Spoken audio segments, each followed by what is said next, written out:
Hello, আসসালামু আলাইকুম প্রিয় দর্শক। আজকে আমি ওল কচুর ভর্তা বানাইতেছি, আপনাদেরকে দেখাবো। এখানে ওল কচুটা আমি প্রেসার কুকারে দিয়ে সিদ্ধ করেছি।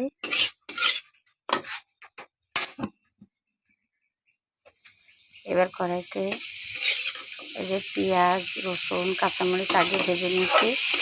তারপর সিদ্ধ করা ওল কচু এর মধ্যে দিয়ে এখন হালকা হলুদ দিয়ে ভাজবো। ভাজার পর এটা পাটায় পিষবো। এর মধ্যে আমি সরিষা দিব। এই দেখেন, এটা আমি লাইড়ে চেড়ে সুন্দর করে এখন ভাজা ভাজা করে তারপর পাটায় পিষবো, আপনাদেরকে দেখাবো। মশলা লেগে যে আমি পাটায় করতেছি এই সরিষা, তার সাথে এই কচু দিব। এই যে এখন আমি ওল কচুগুলা পাটায় পিষতেছি। পিষার পর আমি ওই সরিষা আর এগুলো একসাথে মিক্সার করব, আপনাদের দেখাবো।